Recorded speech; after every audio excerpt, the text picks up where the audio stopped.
See all this laughter and fun and joy? Well, there's a podcast out there that just didn't have this same level of laughter and joy for a moment there. And it's Gills Arena. We saw Kenyon Martin and Nick Young get into it over the respect that needed to be paid during the tribute to Greg Popovich by Kenyon Martin while Nick was on the phone and Gil was with him on the phone, and the Gil was like, hell no, I'm over here.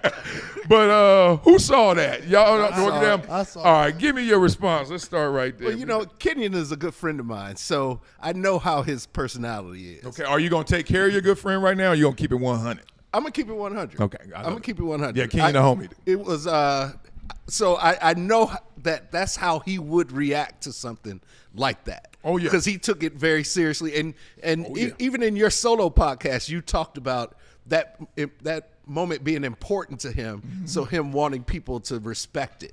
Yeah. And that's exactly how he is. Yep. And he felt like Nick was disrespecting him in that moment and disrespecting Popovich at the same time. And I think it just took him over the top. And Nick could have just said, "Oh, my bad," because he was being rude. It was like being in classroom and a little bad boy is doing his role, thing. Though. That's the role he plays. Like, Is he's, it? He's the jester, the class clown. Like He always has been, right? yeah, like Yeah. But sometimes even the class clown got to know when to be quiet a little bit. You know what I mean? You said no, Eugene? I'm hearing you. They call it class clowns, right? yeah. Didn't it? Yeah? But everything in a joke all the time, though. To who? Class clown. I gotta agree with understand you, that, but not though. to the class clown. Everything is a joke all the time. Understand that too. Somebody clarify what was disrespectful that he did. Nothing. So like the other thing, like he's talking and I'm over here scrolling, like I'm scrolling doing the tribute or whatever, like, and so Kenyon may have expected complete eye contact or whatever, and it is a weird space because we're talking and communicating, but it's not really like a one-on-one conversation. But Right. he felt it was disrespectful because of what they were talking about and him talking, and Nick is And doing they what had Nick does. they had given Kenyon the floor, Yeah. to speak about something that was a big topic on the show, and then Nick's over there just trying to show something to Gil. Oh, it was And he's- beyond him and being on the he's phone. It's like slouching back and he's laughing and he's being loud and you could just see Kenyon's face just change. No And he game. was like, whoop. I think what it is, there's not too many pillars in the game of basketball left, and one of them is retired in Popovich, and I think Kenyon's more like showing respect to the game he loves, somebody who contributed a lot to the game he loves, and he's thinking that everybody else should play the same respect because y'all are professional basketball players or ex-professional basketball players. So I think when he saw that, he didn't take too kindly to that part, the disrespect. He thought that was getting Right, to the and Pop, Pop has always come out on the side with human rights and Oh, yeah, Black that Lives too. Matter and things that have mattered to Yeah, us, yeah. as well as players' rights. So I think he was kind of thinking, as a player, you should at least honor that a little bit and not sit I feel over like there it, like a kid. I felt like it was extended beyond subject matter, and I think it's probably Kenyon's overall frustration with Nick Young, because I feel like this is the thing of we're in the locker room. All right, so let's say Kenyon is the old head, even though Nick isn't that much younger.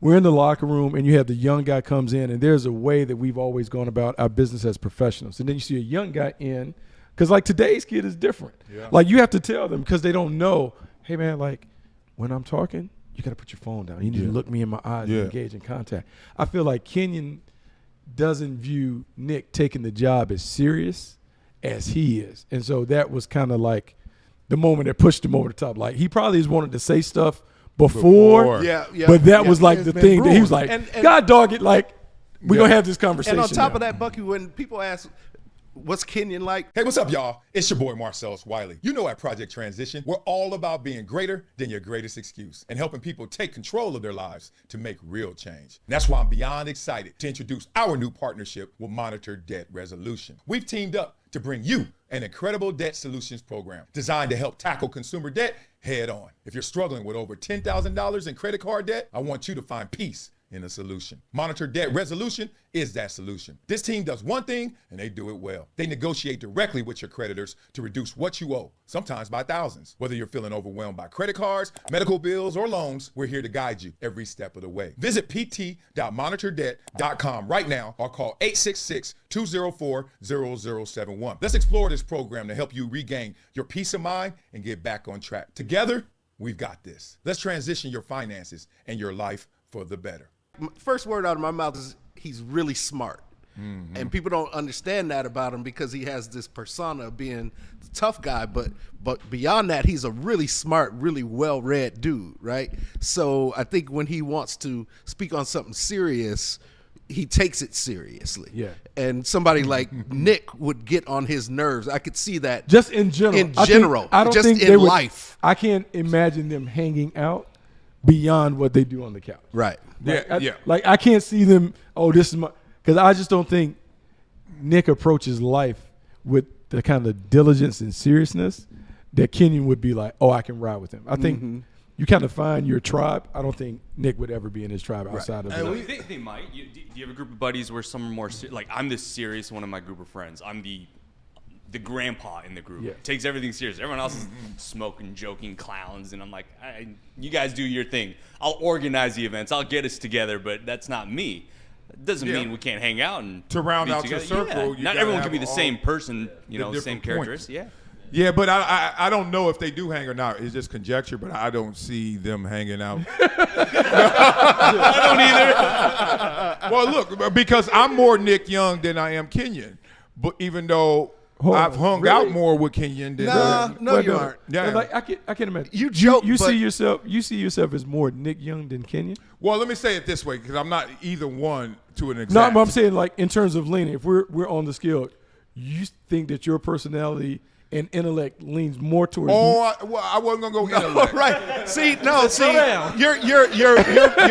I think you're Because I think you're under. I think you're more the other way. between being a jokester and a joker.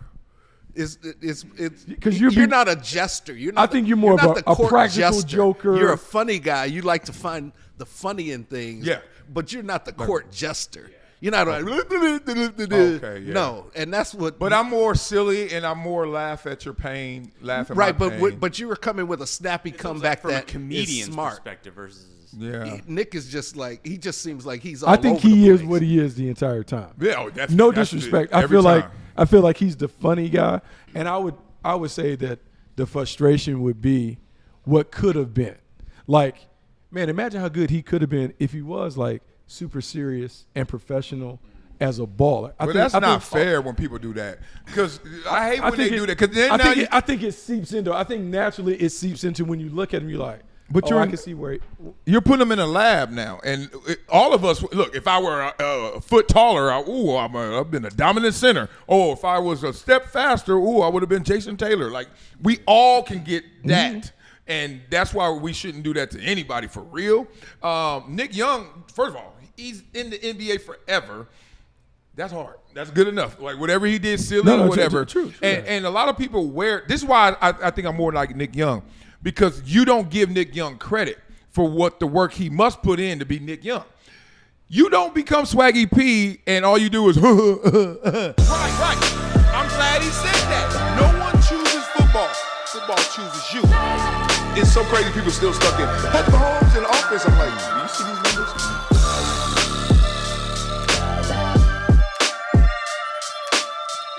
This is Marcellus Wiley on the rocks.